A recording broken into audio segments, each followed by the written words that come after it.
মুখের মারবো ঠোকরা জানিস তো যার লাগে তোকে স্কুলে পেড়াশোনা না আমাদের বাড়ির পাশে সব 13-14 বছরের মেয়ের বিয়ে দিয়ে দেখো ছেলে কলে করলে কিভাবে ড্যাং ড্যাং করে ঘুরে বেড়াচ্ছে।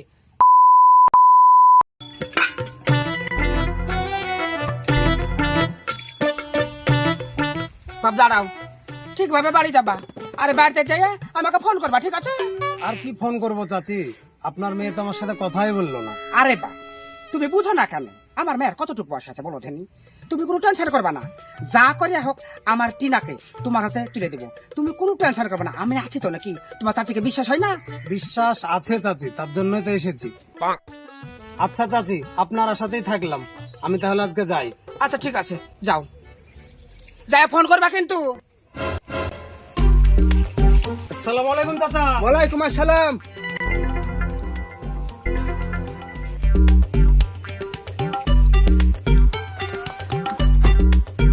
এই বাড়িতে লোকটা কে এসেছিল গো?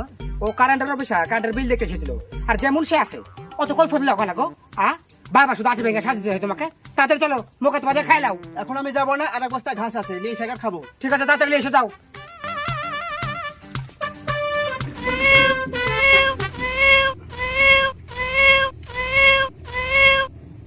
হ্যাঁ বলো, আজকে এখন আসবা বলছো? তাহলে কাজ করো, ওর বাপ মাঠে গেলছে, তুমি তাড়াতাড়ি আসো, ঠিক আছে? হ্যাঁ টিনা বাড়িতে আছে, ঠিক আছে, হ্যাঁ তাড়াতাড়ি এসো, তাড়াতাড়ি। টাকাটি নানি ছেড়া কত বড় মুখ করে এসেছিল, ছেড়ের সাথে তুই কথা বলি না কেন? জানিস ওর বাপের কত টাকা পয়সা আছে? ওই ছেড়ার নামে 10 বিঘা জমি আছে, বড় বড় পুকুর আছে, বাগান আছে। তোমার দরকার হলে তুমি বিয়ে করো গা, আমি বিয়ে করবো না। আমার এখনো বিয়ের বয়স হয়েছে যে তুমি ছেড়ে রেখে বেড়াচ্ছ? মুখের মারবো ঠোকরা জানিস তো, যার লাগে তোকে স্কুলে পেড়াশোনা না খই আসছে খাই আসছে, অত ভদ্র কথা গ্রামে চলে না। শোন, আমি বেড়ে গেছি, আমাদের গ্রামে ওই 14-13 বছরের মেয়েদের বিয়ে দিচ্ছে, বিয়েতে একটা ছেলের মা হয়ে গেছে, ওর বিয়ে দিয়ে দেবো আমি, যে ছেলে পছন্দ করছি তাকে বিয়ে করতে হবে। আমি একটা কথা বলি এখন, তুমি মা না, মায়ের নামে কলঙ্ক। শোন টেনা নেই, মুখে মুখে তর্ক করছি না, তোর মুখে ঠুক না মেরে তোর মুখে ব্যাখ্যা করে দিব। শোন, আমি একটা কথা বলে দিচ্ছি, 5টা ছেলে দেখেছি, সব গলা লম্বা লম্বা, যে কোনো একটা ছেলের গলায় তোকে আমি ঝুলিয়ে দেবো। আমি এটি তোকে বলি এখন। কই ফুলসরা খালা বাড়িতে আছেন?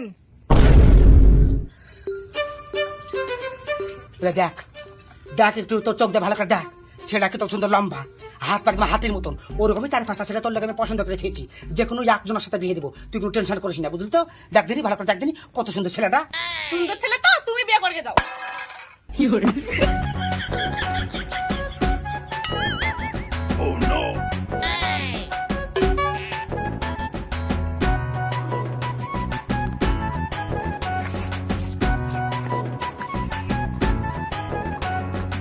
আসো বাপ, এখানে আসো,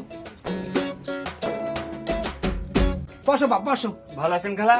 হ্যাঁ বাপ, খুব ভালো আছি। খালা একটা কথা বলবো? হ্যাঁ বলো, 1 টাকা নেই, তুমি যত কথা আছে সব বলতে পারো আমাকে। শুনলাম টিনার লিগে বলে আরো ছেলে দেখেছেন। এখানে তোমাকে কে বললো গো, কে বললো, কে তোমার কানে লাগাইছে? শোনো, আমি ফুলসরি, অন্য কেউ না, ফুলসরির কথা দাম আছে, আমি তোমাকে কথা দিয়েছি টিনাকে তোমার হাতে তুলে দেবো, আমি তোমার সাথে বিয়ে দেবো। কেউ বলেনি খালা, আপনারা মা বেটি তর্ক করছিলেন না, ওই দেখে মনে হলো। না গো বাপ না, তুমি ভুল শুনেছ, ও টিনাকে থালি বাসন মাজা শেখাচ্ছেন, তোমার বাড়িতে যায় কি আমার মেয়ে এমনি বসে থাকবে, কাজ কাম কি করবে না? তাই আমি থালি বাসন মাজা শেখাচ্ছিল, আর ও থালি বাসন মানতে চাই না, রান্না করা শিখানি, তাই জোর করে থালি বাসন মাজা শুনু, ও আলে একটু ঠুকমুক করছিল আমার টিনা। বলছি রে,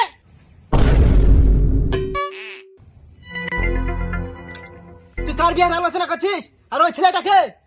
ও এই ছেলেটার কথা বলছো? আমার বাপ যে পাঠালছে তোমার ছোট শালার বিয়ের ব্যাপারে কথা বলতে এসেছে। না কাব্বা, মামির কথা বলছে। মিথ্যে কথা মানে? ব্যাপারটা কি রে? এই দেখো আব্বা, তুমি যখন বাড়িতে থাকো না, তখন মা নতুন নতুন ছেলে লিয়েছে, আপার বিয়ের ব্যাপারে কথা বলে। ও এই ব্যাপার? ওই শালি, আমার মেয়ের বিয়ে তোর কে লাগাতে বলেছে? বাপ, তোমার সাথে আমি ফোনে কথা বলবো, তুমি এখন বাড়ি পেলে যাও।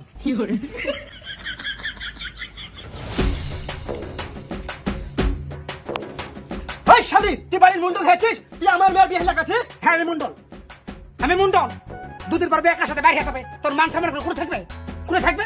ও ভালো লেগে ছেলে দেখছে তো, ভালো লাগছে না, দেখো কা ছেলের অবস্থা, টাকা পয়সার অভাব নাই, জমি জায়গার অভাব নাই, গাড়ি বাড়ির অভাব নাই, ওসব ছেলেদের মধ্যে যদি একজনের গলা ঝুলে দিতে পারেন আমার বেটিকে, তাহলে সুখে থাকবে আমার বেটি। ও আর ঢং টাকা এসেছে, তাই বলে তুই অল্প বয়সে মেয়ে বিয়ে দিবি?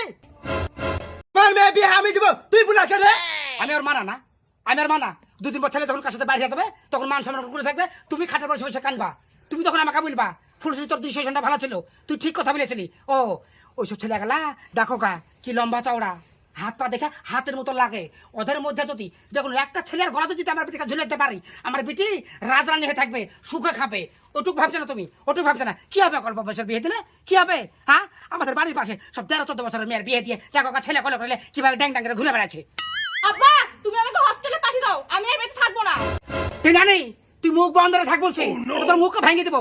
হোটেলে পড়াশোনা করলে কি হয় আমি জানি না, না আমি জানি না, আমি মা, আমি সব বুঝি। তোমার মেয়ে আমি দেখো কা কার ব্যাপারে আছে, ওই পড়ার নাম করে হোস্টেলে সিনেমা দেখে বেড়াই, পার্কে ঘুরে বেড়াই। আমার মন বলছে নাহলে ওর বাড়িতে থেকে মন বসতে লাগে, মন বসতে লাগলে আসার পর থেকে শুরু করেছে শুধু হোটেলে যাবো, হোটেলে যাবো। দেখেছো মেয়ের ফ্যাকান খান, দেখেছো? আমি বলছি শোনো, যেগুলো ছেলের সাথে বিয়ে দিয়ে দাও, নারে দেবো কবে সর্বনাশ করে ফেলবে, খাটে বসে তুমি কাঁদবা। ও পারলো না মেয়ে, ওই পারলিয়ে বেড়া দেখাও গা। ভুল আমি তখনই করেছি তোকে বিয়ে করে। এইরকম রাক্ষসী থাকলে আমার মেয়ে এরকমই স্বভাব শিখবে।